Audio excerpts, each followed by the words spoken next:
So today I'm going to be making art with this globe. I have a plan and it's going to be fun. I started off sanding it. This ended up helping me remove the paper later because it destroyed all the seams pretty nicely. I also have this circular lamp, this moon lamp, that I'm going to put inside of it after I cut it up. This is my plan for the land masses, and I started to draw the shapes and the pieces that I wanted, but I screwed it up with the black Sharpie, and I had to go back in with the blue Sharpie to correct it. So that's why there's two lines. The blue ones were the ones I actually decided to follow.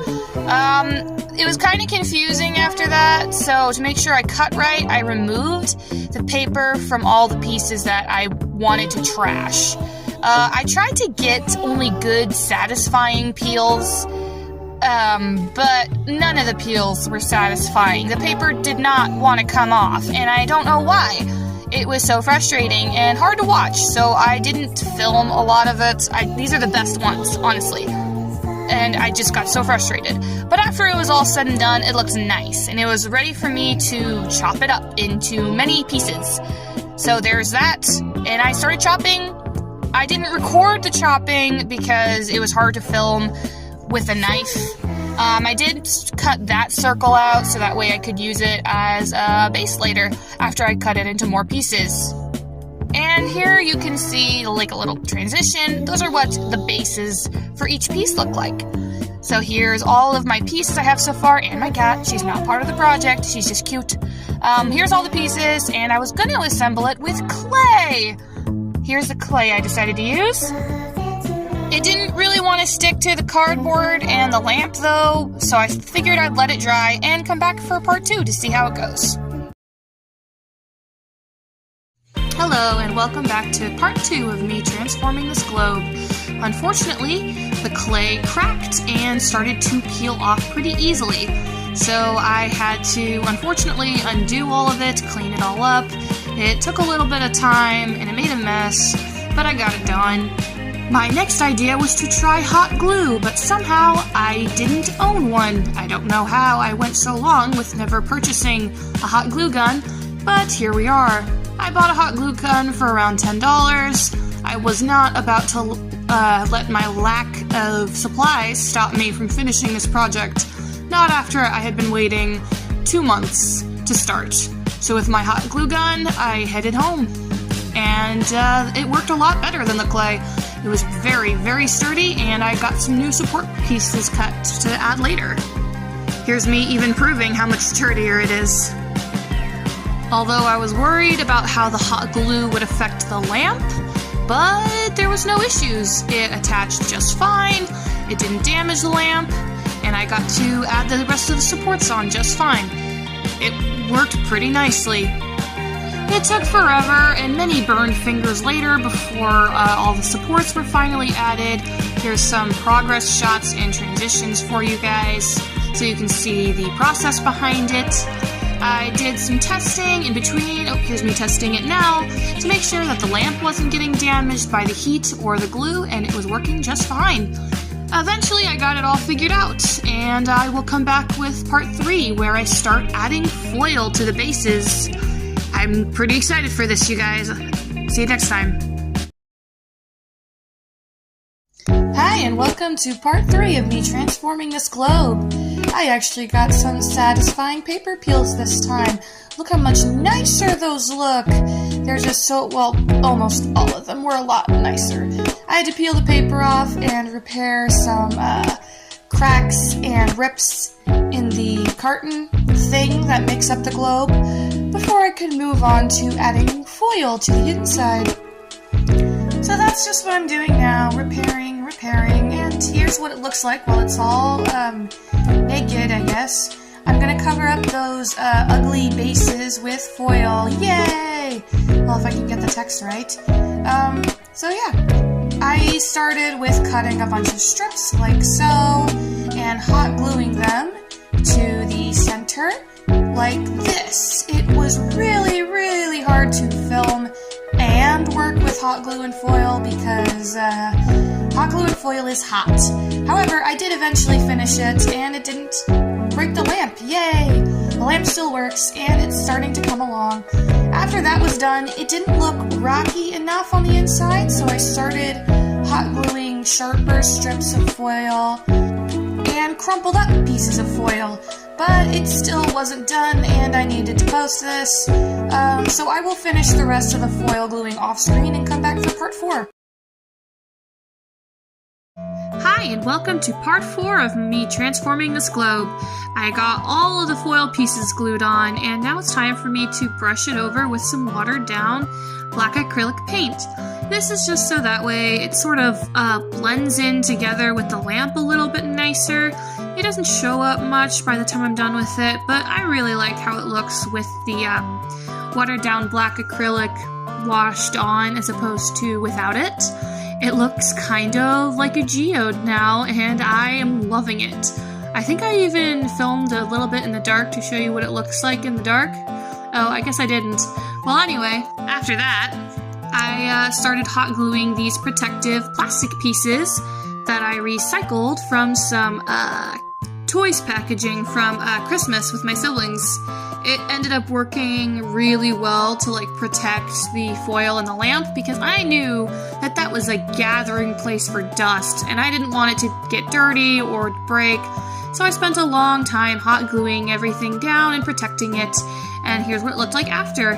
I plan to cover up those ugly seams later, and oh, here's the nighttime filming.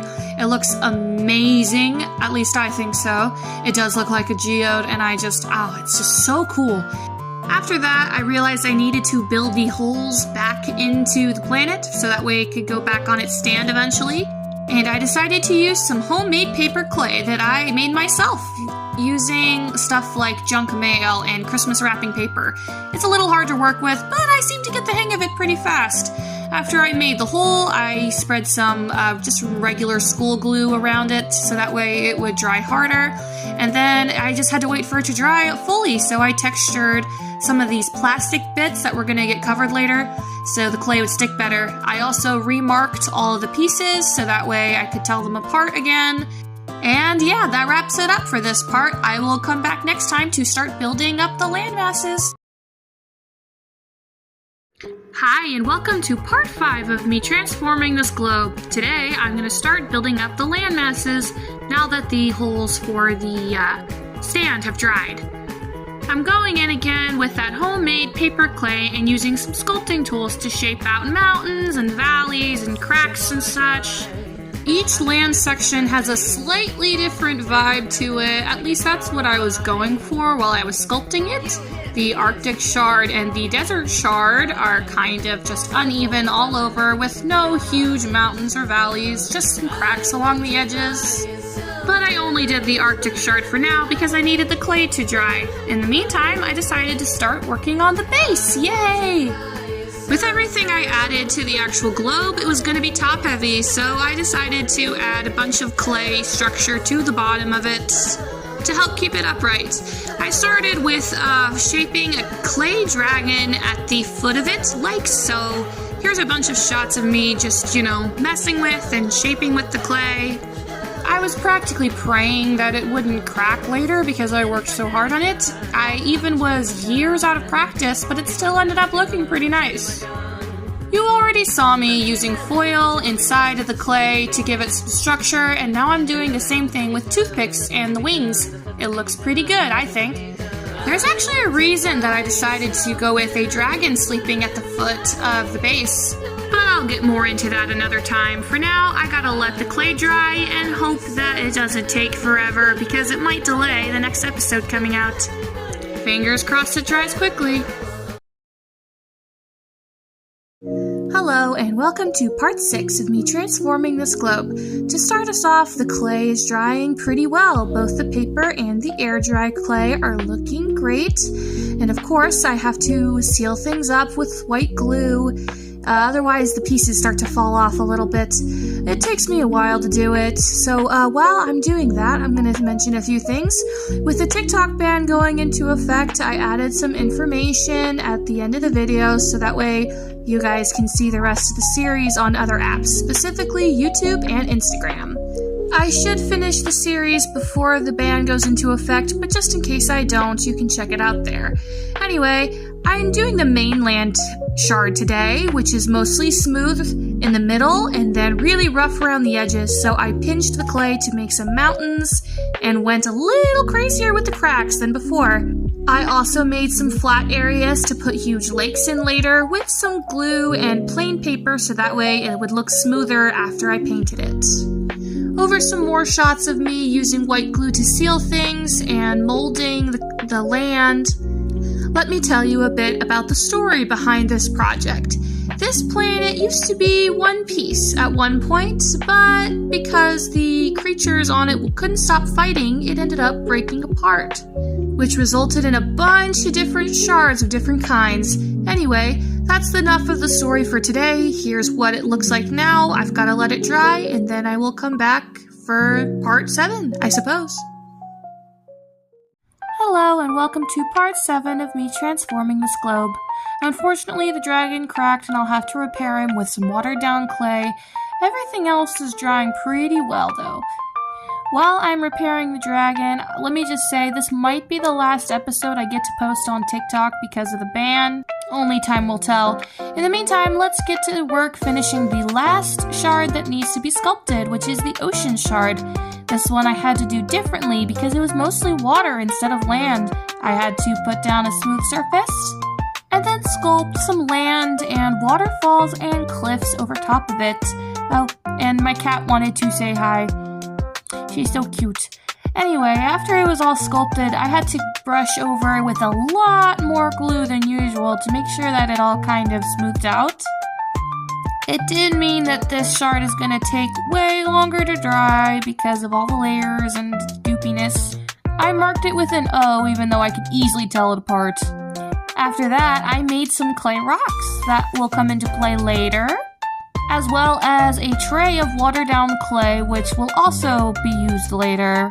And then it was time to start the part that I was the most excited for, which was starting the painting. I started with a layer of acrylic white gesso, or gesso, I'm not sure how to pronounce it. Anyway, I started with that so I would have a nice, smooth, and white surface to paint on later.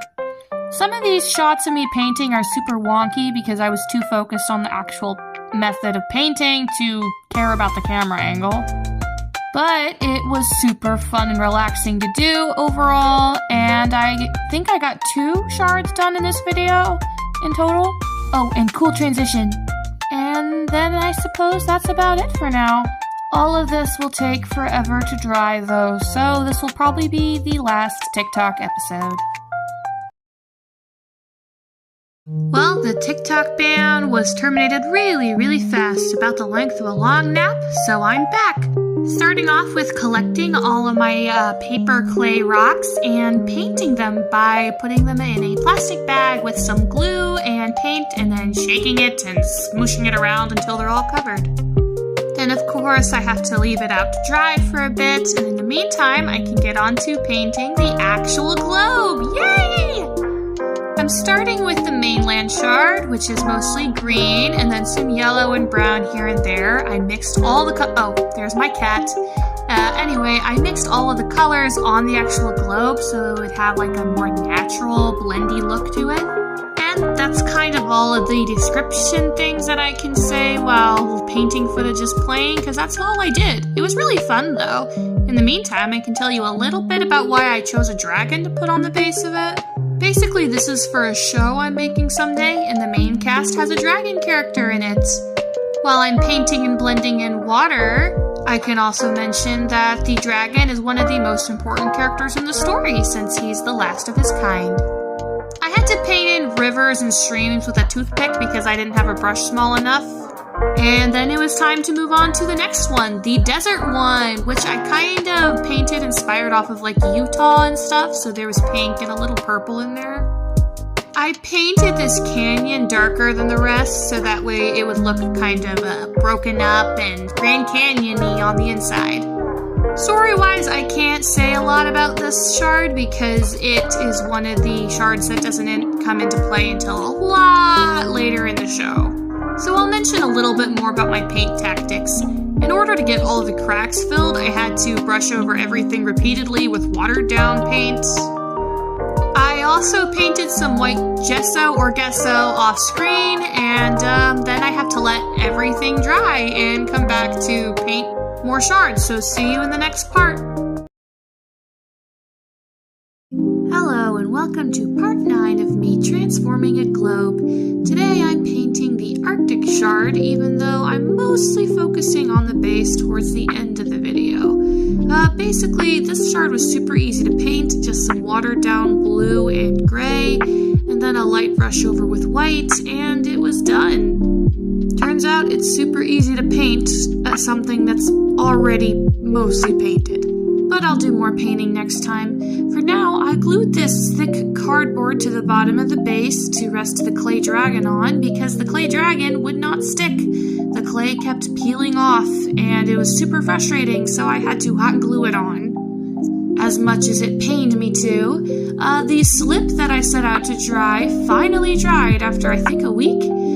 So I peeled off pieces and cracked it up. I meant to crack it into chunks like that because I wanted the pieces to be uneven. I just needed some corners, which is why there's some cut marks in the tray. Once I had it broken into a bunch of chunks, I started hot gluing it to the base to create a ancient rock wall effect. I also packed the inside with clay. But I still had a lot of dried clay pieces left up and I didn't want to waste them, so I used them to create a homemade eggshell texture. I mixed up the clay crumbs with some gesso or gesso, I still don't know how to pronounce it.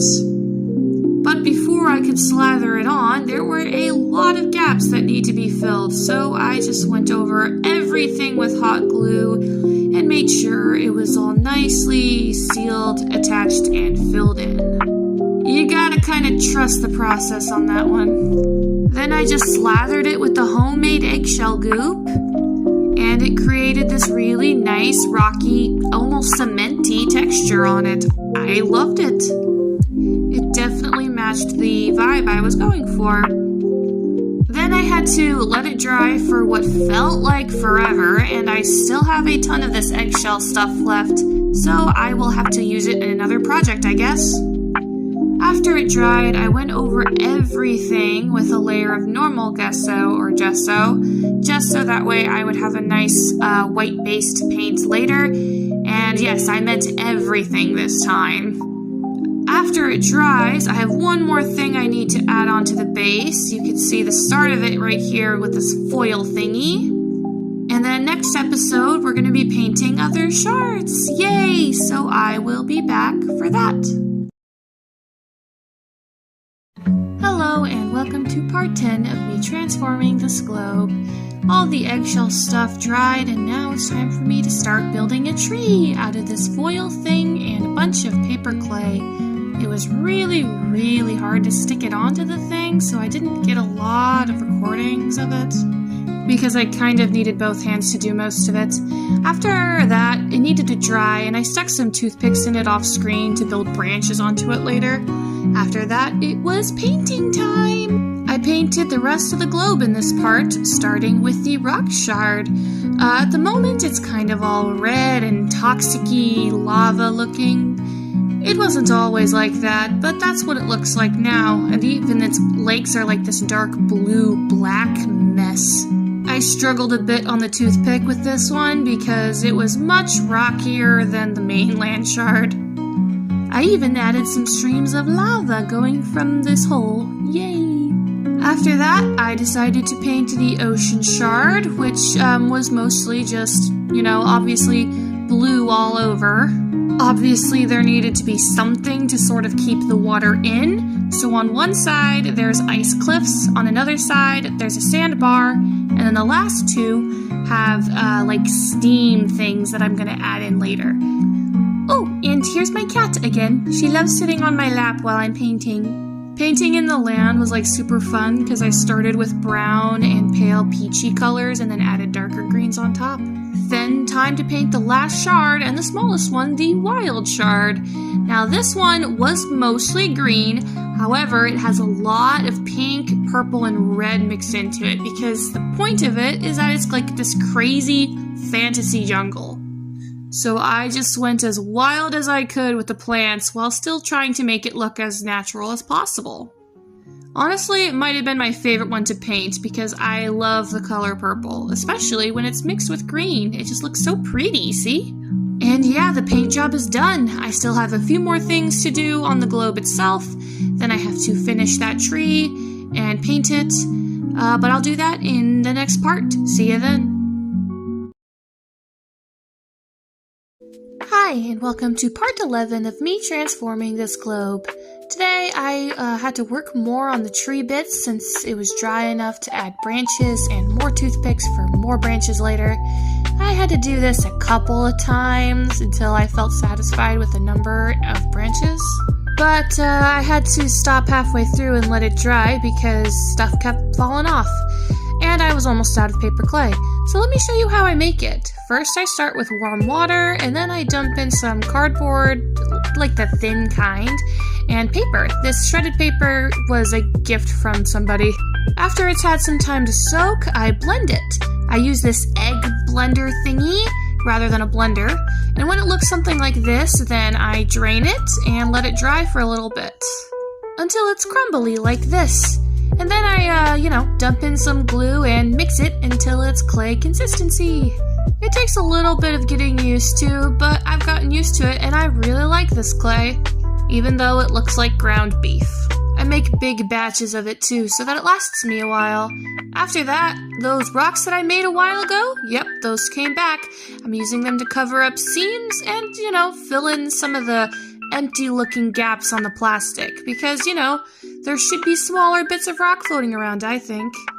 Then I used some cotton to build these steam things I was mentioning in another video. Basically, the water can't really escape this shard because it boils, and hot gluing cotton makes it look like steam. Then it was back to building more and more branches. I think I finished them all. Oh, there's my cat again. I swear, it's like she senses the camera and desires her time in the spotlight. Anyway, I finally finished building all the branches after 2 or 3 days, and it looks pretty good. I had to coat it with glue, though, to fill in, all the cracks and stuff. Make sure it dried nice and sturdy.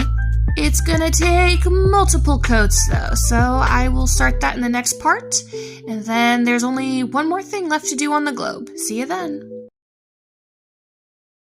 Hello and welcome to part 12 of me transforming this globe. This piece broke off, but I'll just hot glue it off screen. My voice might sound kind of weird today, I'm sick. But anyway, let's get into the crafting part of the video. I had to coat the tree with another coat of the glue and let it dry. It took forever, but now everything is nice and sturdy. You can even see none of the branches are wiggling. So then it was time for me to bring in these leftover clay pieces from the wall. I never was able to ground them all up. I still had chunks left over to glue around. And then I brought the eggshell stuff back in to, coat the new chunks of rock. I wanted it to sort of look like the tree was growing out of the wall, so that's why I did that. Then I went to paint the entire tree with a fresh coat of the white stuff. I'm not even going to try pronouncing it anymore because I don't know which is right. It took multiple coats on the tree and the rest of the sand before it was ready for painting. And in the meantime, I decided to go in with Mod Podge on the actual globe, after I left a signature, of course. This is to protect the paint and give it a nice hard texture.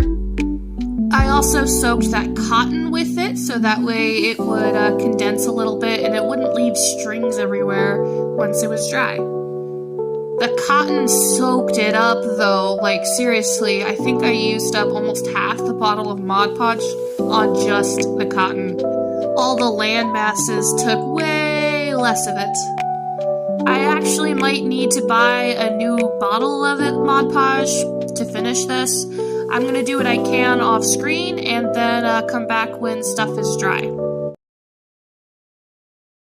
Hello and welcome to part 13 of me transforming this globe. The Mod Podge dried really nicely, however, it's going to take 4 weeks to cure, so I have to let it sit until then. In the meantime, most of what I'm going to be doing is painting, starting with these colors on the tree. I started with painting everything brown, mixing all of my different browns on the tree itself so it would have a more natural variety look to it. And then after that was done, I watered down and mixed up some of the blue and green and brushed it over to make blue, green, and yellow moss. But anyway, with the tree done, it was time to paint some green grass. I just realized there's a slight echo as well. I'm not sure where that came from. Oh well, I don't want to re-record this. After that, I mixed up some light gray and painted all of the rock wall with it. I hope this echo isn't too grating. It's bothering me, but there's nothing I can do about it. My recording station is messed up for now. Anyway, I painted some light red, not pink, light red, over the rock wall as well, so it wasn't so bland. Then I darkened that gray to, mark out all of the cement lines. After that was done, I started painting the dragon a base shade of blue. And while I'm doing that, let me say something about my posts coming up. I'm going to run out of stuff to post about this project pretty soon, because 4 weeks of curing is way too long of me doing nothing. I did manage to paint this gold. I'm gonna darken it later because it's too bright. But anyway, see you next time. Hello and welcome to part 14 of me transforming this globe. This is a rather short update because the actual globe is curing. I'm just correcting some paint colors on the stand because I didn't really like how they all dried. I'm lightening up most of the wall and then adding green to other parts. I'm also lightening up the grass green color stuff. I'm not really sure if it's actually grass or not yet, but I'm lightening that up as well. As I continue to adjust paint colors, I will say that the updates for this project are probably going to have to wait until I fix a problem that I show later and until the actual globe is cured. In the meantime, I also adjusted the paint color on the dragon, mostly just giving him a second coat so that way he had a more solid base to work with. I also wanted to adjust the color of this ring that the globe actually rests on, though the color is basically impossible to tell the difference on camera. And then while that dried and I dealt with Valentine's Day, I discovered that I didn't let the stand dry enough in between layers, so the bottom layer got moldy. I'm gonna cut it all up, clean it out so that way it doesn't damage the top, and repair it off screen. Hello and welcome to what is going to be the second to last part of me transforming this globe. The globe is basically cured at this point, and I just need to paint the dragon and do a few more things on the base before it's all done. Right now I'm dotting on different colored scales with my dotting tool and all the blues that I had in my paint supply. I brushed a thin layer of paint over top of the first layer of scales so that way they blended more, and added more scales on top of that. I also gave him eyeliner with paint, I guess. After that, it was on to the final step of this piece. It was going to be adding plants. I have this moss and this floral wreath that I'm going to be using to, cover the entire thing with plants. My sister did a lot of the work on this part just because, it needed a lot of hands, so she was a huge help for this and helped me decide where to put all the plants on this thing. I also decided to cover the stand metal piece thingy in metallic gold paint. I thought that looked a lot better. I used these fake lavender flowers from the floral wreath for tree leaves and flowers. I just got a sore throat mid-recording, so sorry if my voice sounds weird. But yeah, I just spent some time hot gluing everything to the tree and to the empty grass areas. And I think it looks pretty good. The last thing I have to do so that way it's presentable and protected is to cover it in matte Mod Podge. And geez, the plant, especially the moss, the plant soaked up a lot of it. It looked basically like I had covered it in white stuff again, like gesso or gesso. But I didn't. It is all just matte Mod Podge that dried completely clear. I actually filmed this a few days ago and then forgot to post it, so everything is cured right now, and I might release a final look at the finished product today. Oh yeah, I also added some dewdrops on the leaves of the plants using the glossy Mod Podge, so that way they were shiny. And then, yeah, it was just a matter of letting everything dry, and it's currently done.